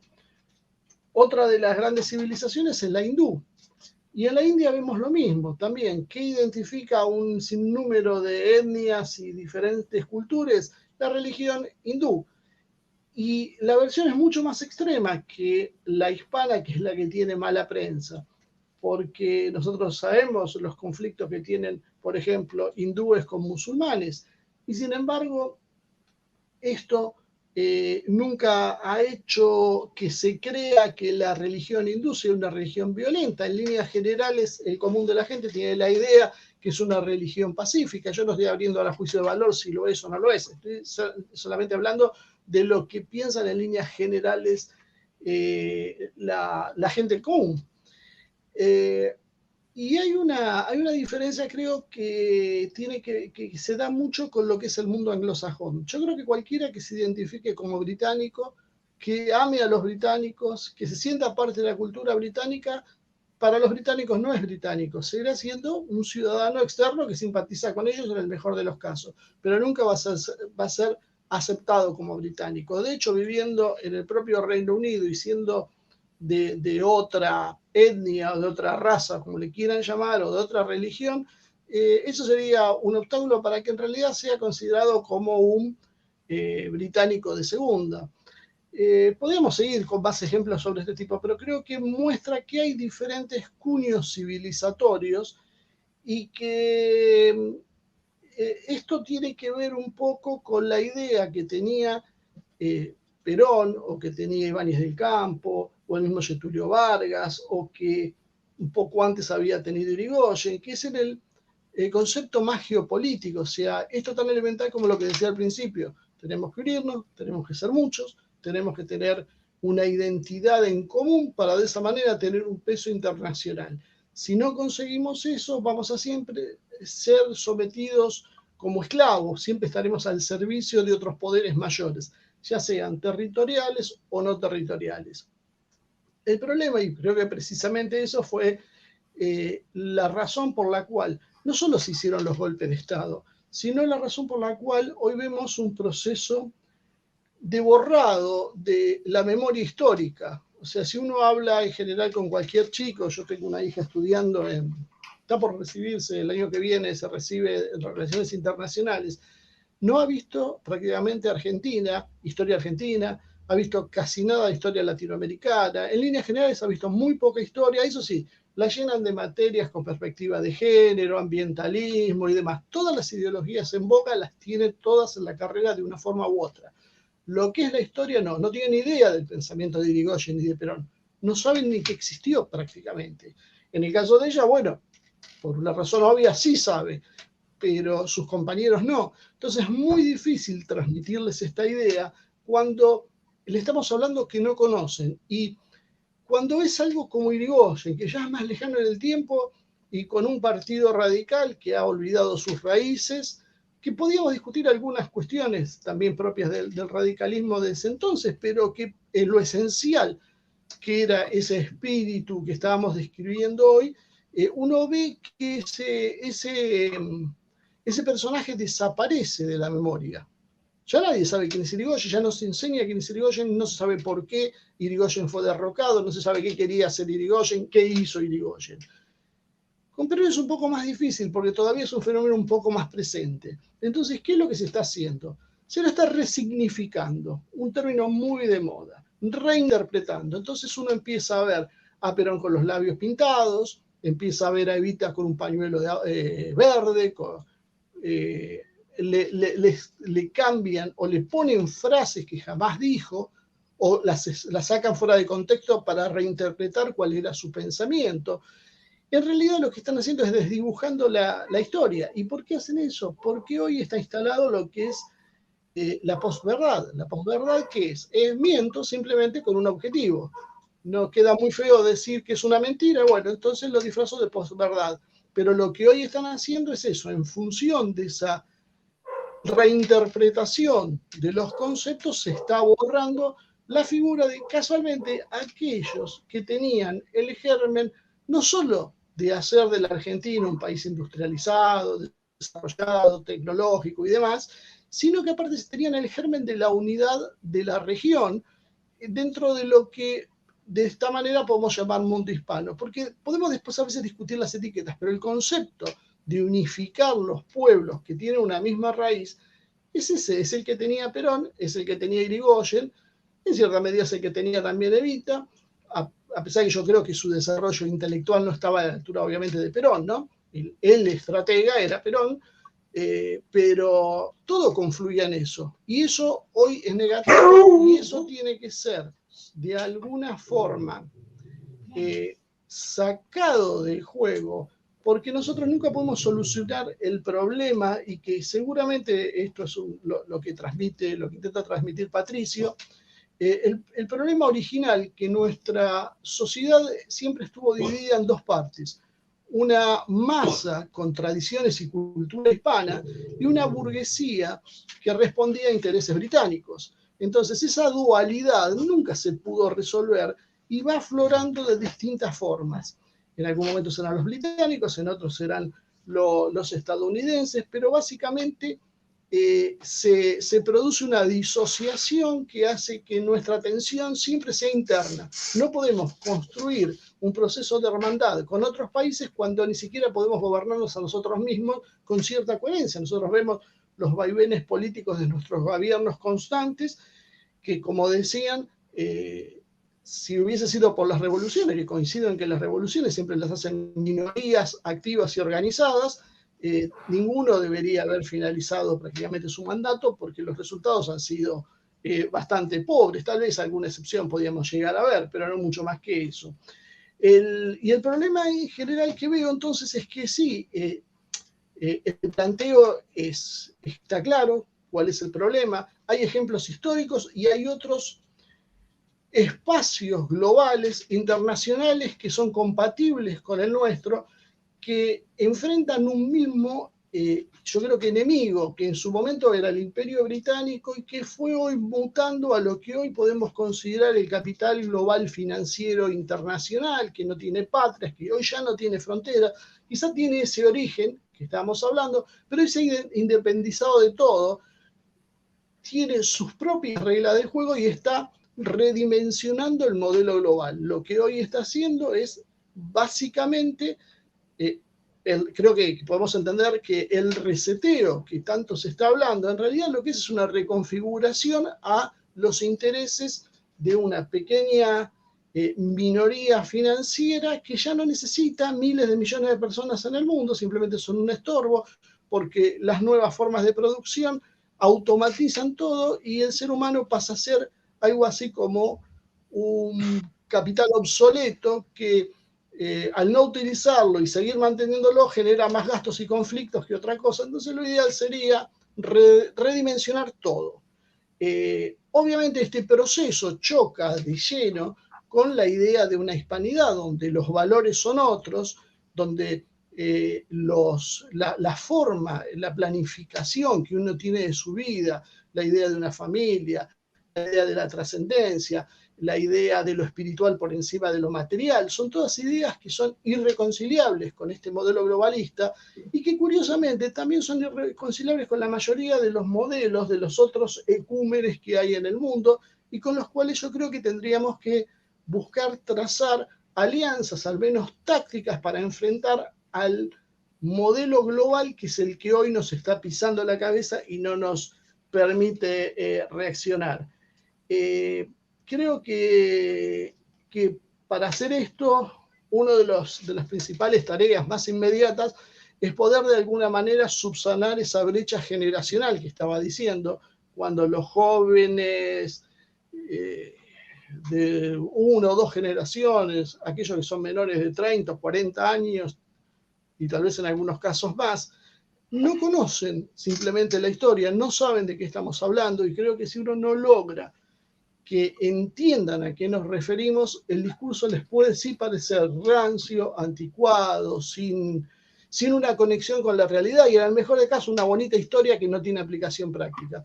Mi idea es tratar también de demostrar que esto no solo no fue como lo contaron, no solo tiene otros valores y que es una respuesta a futuro, sino que además, lejos de ser rancio y lejos de ser algo que está fuera de la realidad, es clave, es central para que podamos reconstruir no solo nuestra nación, sino toda nuestra historia como comunidad hispana. Así, eso era lo que quería plantear en líneas generales, tratando de, como decía al principio, ampliar el enfoque para ir incorporando gente que hoy esta idea le parece muy peregrina, pero que necesita conocerla para poder de esa manera ser potencialmente un nuevo apoyo del hispanismo. Ahí está. Muchísimas gracias, Marce, elocuente como siempre. Muchísimas gracias a todos de Historias con Patricio Lons, que nos permite estar acá. Patricio, la verdad es un placer estar en su casa. Aquellos queridos que nos acompañan siempre en Humo y Espejos, un lujo como siempre. Patricio, te voy a mojar la oreja y te voy a hacer un desafío de traer acá a hacer un programa que si Pablo quiere participar, vos tirás, traer al Sheikh y al Sheikh Abdul Karim Paz y a algunos otros para hablar también de Hispanoamérica y de la participación de los musulmanes en este concepto tan raro, porque veo que hay muchos que no lo entienden y muchas veces el no entender, la ignorancia de no entender algo a uno lo asusta o rechaza. Puede que no estén de acuerdo, pero yo creo que es un debate que hay que dar. Hay unos cuantos debates propuestos con Patricio que me están pidiendo, vamos a traerme a Patricio. Bueno, que me encantaría, porque está bueno, no solo que tenga la posibilidad de defender sus posiciones, sino que también escuchar al otro, ¿no? Y este público que pueda, en definitiva, decidir, porque lo que buscamos, si buscamos una unificación, empezamos por unificar nosotros mismos, estos grandes pensadores y expositores que hemos tenido hoy, es un poco prueba de ellos, que aunque no coincide, respetuosamente plantean desde su posición. Así que, tirado la bomba, te voy a dar la palabra, Patricio, así arrancamos una reflexión entre todos, ahí los voy a dejar libre para que puedan interrumpirse un poquito, dando este changüí para que no superponerse. Así que Patricio, el doctor Schurman, Marcelo, tiene ahí su momento de reflexión entre ustedes. Bueno, por un lado te digo, en mi canal hice 2 videos cortos sobre la batalla de Lepanto, se los podés mandar a Paz Burrich a ver qué opinión le merece. Pero creo que tenemos una identidad concreta y las colectividades han aportado lo mejor de sí mismos, sus almas, su esfuerzo, su trabajo, su creatividad, como hicieron los pueblos precolombinos cuando abandonan el paganismo. Aportan su música, sus voces, sus almas, su esfuerzo y sus ganas de salir de un oscuro túnel de deidades criminales, asesinas y demoníacas para conocer al buen Dios, ¿no es cierto? como se llama Jesús, el Dios bueno. Claro. Y esa es la base de nuestra identidad. Las colectividades son eso, son colectividades. No son elementos fundacionales, serán elementos que componen nuestra sociedad. Pero es eso.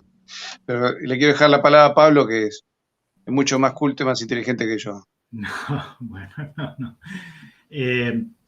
Me escuché con suma atención las palabras, por supuesto, de Patricio y de Marcelo. Me quedo con dos reflexiones finales.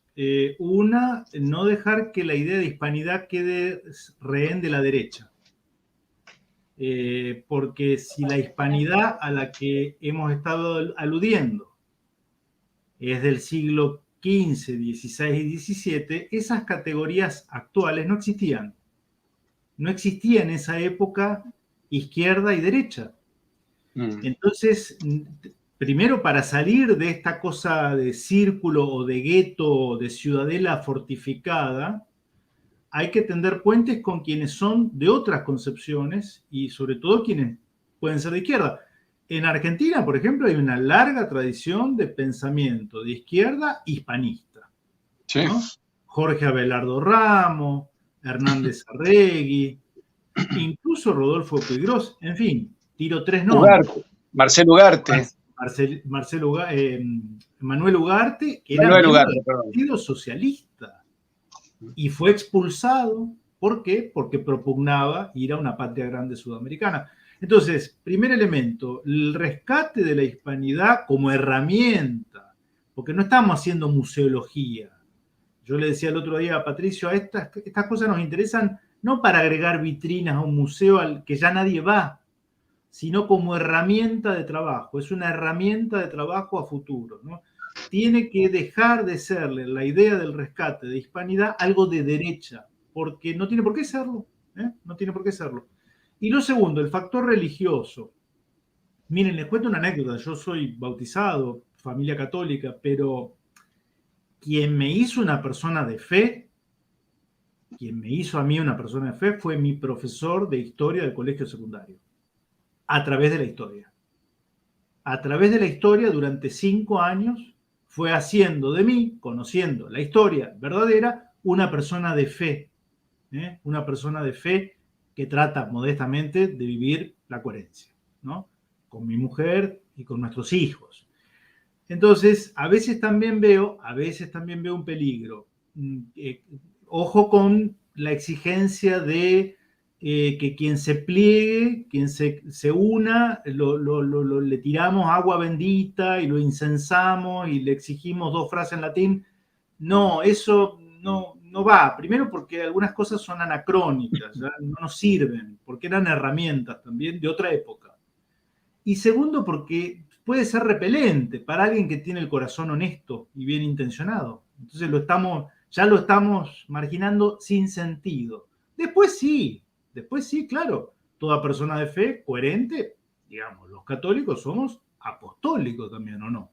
Sí, claro, pero eso viene después, porque es un tema mucho más complejo y nos metemos con las cuestiones de la gracia y que involucran a Dios, ¿no? Con que sepamos históricamente cuál es nuestra ecúmene, como decía Marcelo, alcanza y sobra, alcanza y sobra. Acá está lo que dice Alan Pérez, ¿no? Que un medio tratado ultraderecho en los peruanos. Bueno, sí, el 12 de octubre, claro, una manifestación peruana fantástica. Los peruanos se armaron unos escudos como de cartón, de algún elemento, en Aspa de Borgoña, y fueron a proteger el monumento a Colón. Y eran todos peruanos típicos, o sea, se nota que tenían sangre aborigen. Y uno se queja y dice, del otro lado tenemos indigenistas que nos tratan a nosotros de supremacistas blancos, y no nos vieron la cara. ¿No es cierto?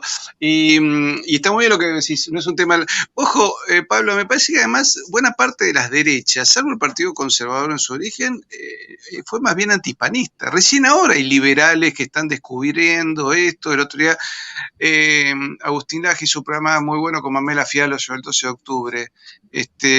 Bueno, y me invitó a hacer un programa ahora, Agustín.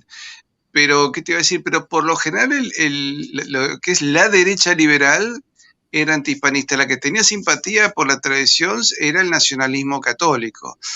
Que eso, derecha o no derecha, no sé hasta dónde cuadra cuando se defiende tradición el concepto de derecha y de izquierda se desdibujan, ¿no?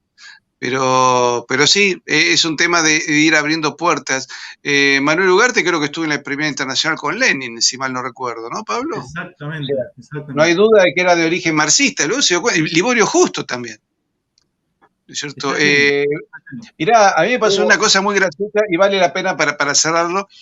Yo era muy chico, fue después de la Guerra de Malvinas, debe haber sido por 83, 84, yo tenía 20 y pico años, y me invitan a una conferencia de Blas Alberti en el partido Jorge Belardo Ramos, que ya no se llamaba Frente Izquierda Popular, creo que tenía otro nombre. Pero bueno, era lo mismo, ¿no? Entonces me dice, ¿y de qué es? No, va a hablar de la identidad católica argentina. Y, pero si Blas Alberti marxista, no, vení, bueno, fui. De una conferencia fantástica que podía haberla dado Antonio Caponeto. Entonces, cuando termina, Blas Alberti peinaba canas, un hombre grande, yo era un mocoso que no tenía ni arrugas ni canas, y lo felicito, y le digo, me encantó su conferencia. Me dice, yo no sabía que usted fuese creyente. Me dice, no, jovencito, no soy creyente, yo soy marxista. Me dice, porque usted sí, y yo dije, bueno, acá me juego y me tengo que definir. Y digo, sí. Y me dice Blas Alberti, ¿y va a misa?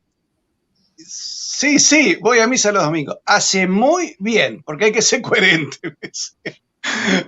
Me resultó muy graciosa porque él, digamos, no creía, pero defendía eso como valores inclaudicables, ¿no es cierto? Por lo menos en el plano cultural lo defendía y está en el plano político.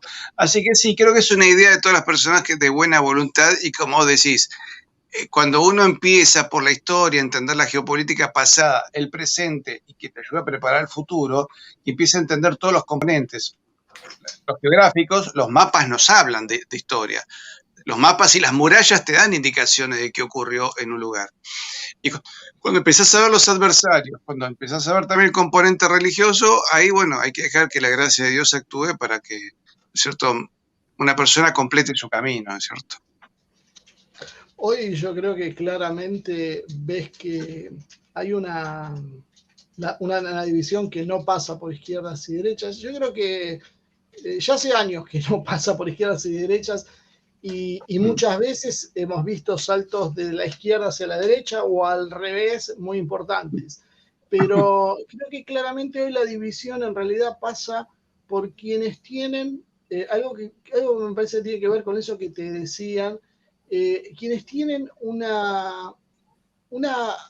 apego por la tradición, por su historia, por su cultura, y que se traduce entonces sí en una determinada religión, según el área donde cada uno haya nacido y se haya desenvuelto, ¿no? Y eso creo que es lo que a nosotros en cierta medida, nos empareja con lo que pasa con los ortodoxos rusos o inclusive con los musulmanes, yo un poco tomando la idea del concepto civilizatorio que manejan los rusos y que hablan sobre los musulmanes. Los musulmanes en realidad también son un mosaico de creencias y de actitudes políticas, pero han resistido bastante bien el proceso cultural de la globalización. Y yo creo que eso es lo que divide las aguas hoy. Creo que la principal brecha es entre aquellos que están con la idea de una tradición, cada una de acuerdo a su historia, y aquellos que están con la idea de una globalización cultural que elimina los matices, elimina las diferencias, solo hace un barniz emparejador que destruye en ese proceso todos los elementos que tienen que ver con la identidad de cada pueblo. Creo que ese es el primer desafío a vencer, porque ese modelo es el que se impuso el Occidente, porque creo que son muy pocos los focos de resistencia, está bien, están empezando a nacer, pero básicamente todas las naciones poderosas de Occidente están bajo control de este pensamiento y que intenta expandirse en otras partes del mundo, pero lo hace con muchos problemas. O sea, toda la ideología de género, por ejemplo, le está costando muchísimo entrar en Asia, muchísimo entrar en Medio Oriente, muchísimo entrar en África, porque por problemas desde tecnológicos como poca conectividad o conexión con el mundo occidental hasta una mayor raíz propia que valora su concepción del mundo, eso está haciendo que sean refractarios a ese modelo globalista. Y ese modelo globalista creo que es el que a nosotros nos está destruyendo. Si uno ve todas las ideologías que se sembraron en la Argentina en los últimos años. Y los efectos que están trayendo son absolutamente destructivos, nos están poniendo al borde de la disolución ya como país. Y sin embargo, nosotros hay veces, por distintos motivos, creemos que nuestros enemigos o son los chilenos, o que nuestros enemigos son los chinos, o que nuestros enemigos son los musulmanes. Y en realidad tenemos un enemigo que está por encima de todos esos, que nos hace pelear con ellos, que son estos muchachos británicos y su derivación que explicaba antes, hoy como capital financiero global, internacional, sin cara, anónimo, pero que es el que toma las decisiones, que es el que obliga a vacunar, aunque la vacuna sea experimental y no sea segura y no resuelva ninguno de los problemas que hay, o es el que está generando, creo que, una parálisis económica, subiendo exorbitantemente los precios de la energía y paralizando la cadena, las cadenas de comercialización e inclusive las productivas. Yo creo que recién estamos empezando a ver lo que están diseñando y lo que está viniéndosenos encima. Entonces, en función de eso, creo que tenemos que conectar y, como estaba diciendo, tratar de ampliar la concepción, que todos entremos abajo de un mismo paraguas, manteniendo nuestras propias identidades, manteniendo nuestras diferencias. Nadie pretende hacer un sincretismo religioso, cada uno dentro de su lugar, cada uno respetando el lugar del otro, pero entendiendo que hay un enemigo que hoy se nos está viniendo encima, que es demasiado grande, demasiado poderoso, y que, por ejemplo, el sheikh el sheikh Abdul Karim Paz, que no tiene muchos pelos en la lengua para estas cosas, definitivamente lo llama de diabólico, porque dice que solo Satanás podría haber diseñado un proceso así. Creo que en términos geopolíticos es un suicidio plantearlo de esta manera, pero que a veces cuando uno lo piensa parecería como que hay algo hasta casi sobrenatural en el refinamiento de la maldad, y no solo el refinamiento de la maldad, sino la inteligencia y la forma en que se ha ido dando. Entonces, ante un enemigo de esa magnitud, tratemos de crear una masa crítica, y que es un tema ya de la propia supervivencia.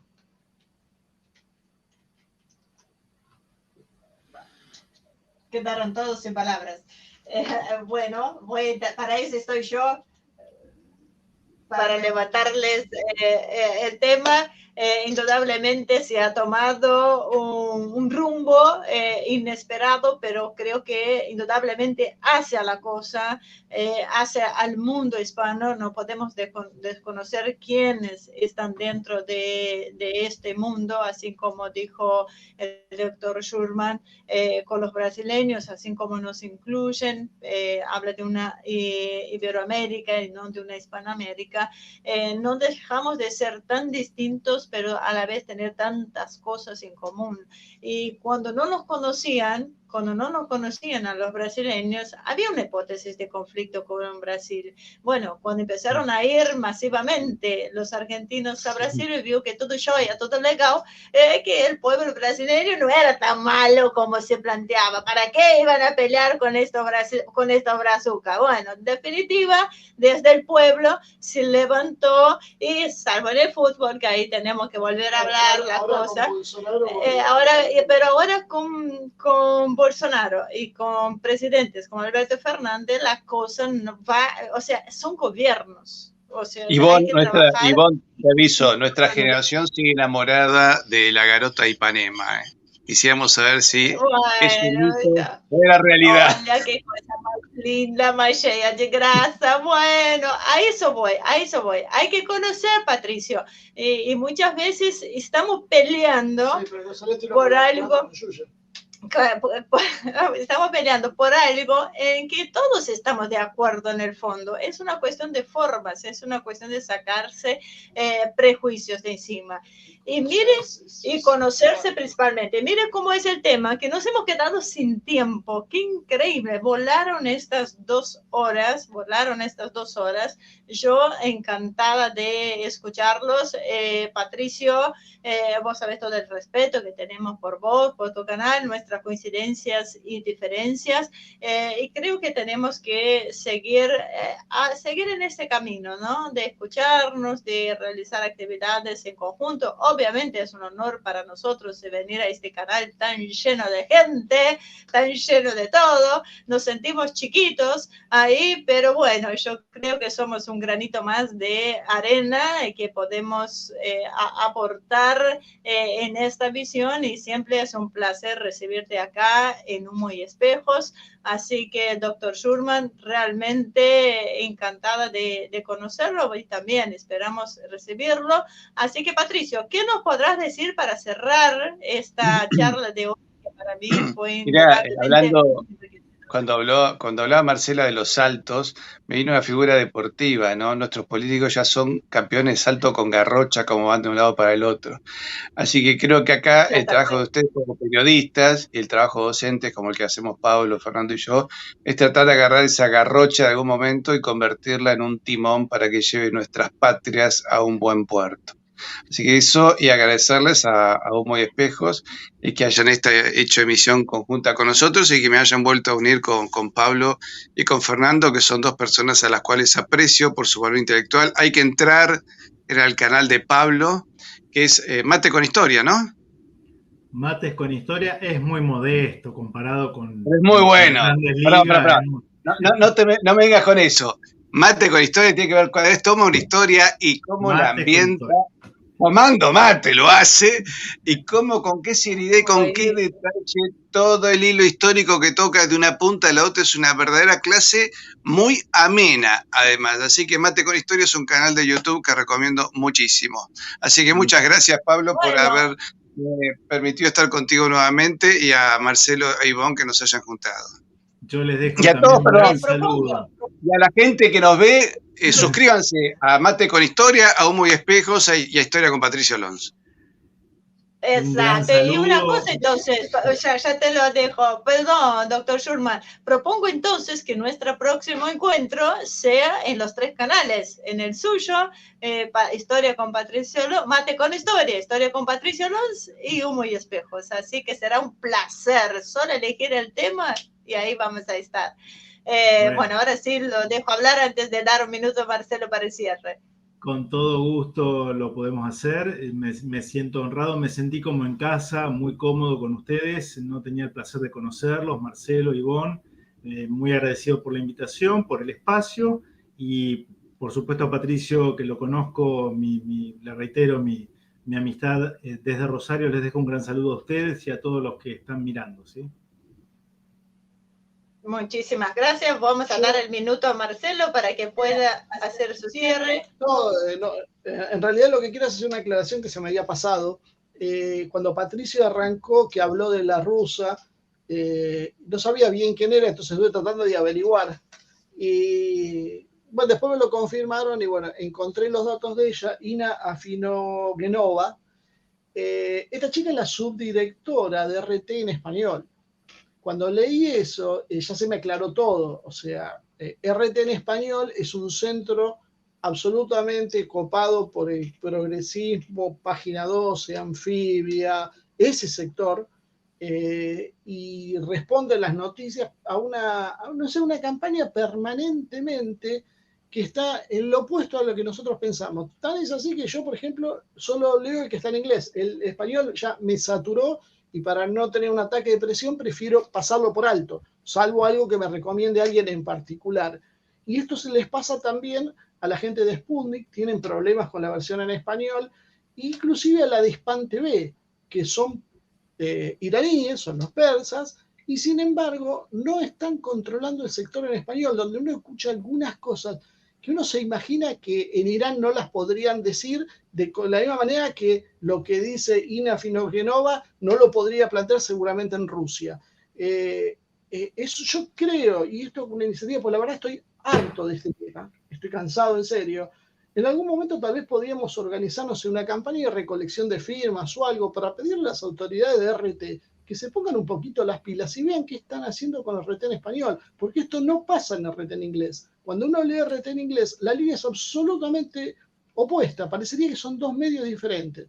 Y la verdad, sería interesante, pues yo se lo he planteado a más de un ruso y me dice, yo no sabía, voy a ver, voy a hablar, pero parece que no sé qué está pasando, si creen que de esta manera se acercan a los gobiernos latinoamericanos, no sé qué es lo que les pasa, pero los medios, las versiones en español son imposibles de ver. Y esta chica debe ser una de las responsables, porque si es la vicedirectora, me imagino que debe tener incidencia en la gente que habla y que no. En el caso de RT Español es el más marcado. En Sputnik está más balanceado el tema, pero bueno, de todas formas bastante complicado. Quería agregar eso porque me había quedado y ahora que lo vi, digo, bueno. Así que, Patricia, que no te extrañe porque es eso, es como estar hablando con alguien de página 12. Eso no representa, por suerte, a la mayoría de los rusos. Yo he visto el otro RT y son muy, muy diferentes, pero en esta versión, por ejemplo, Salvucci no entra más, creo que Daniel Stulin tampoco entra más, y yo que salí alguna vez tampoco entró más ahí. Claro, porque hubo un cambio. Hubo un cambio terrible, ya pasó tu cuartito de hora, tu minuto, Marcelo, así que es verdad, lo estamos trabajando, vamos a mostrar a los rusos este programa, que hay muchos comentarios ahí en repudio a esta RT que realmente nos deja mucho que desear. Así que vamos a hablar a Putin, Marcos Esteban, quédate tranquilo que ahora hacemos llamadito y ya. Pero pues, es verdad, así que bueno, muchísimas gracias a esta audiencia maravillosa de este canal. Vamos con el compromiso de estar ahí, Mate con Historia, con el doctor Pablo Schurman, que seguro varios ya dijeron, yo ya me suscribí, un grande Patricio Rons, compartir con vos todas las actividades, la verdad es un lujo, así que Marcelo, seguimos mañana a las 19 horas con El Futuro es Ahora, con Francisco Uribe, así que muchísimas gracias, un abrazo enorme a toda esta audiencia querida de todos estos canales, que sigan todos muy, muy bien y que terminen mejor aún el día.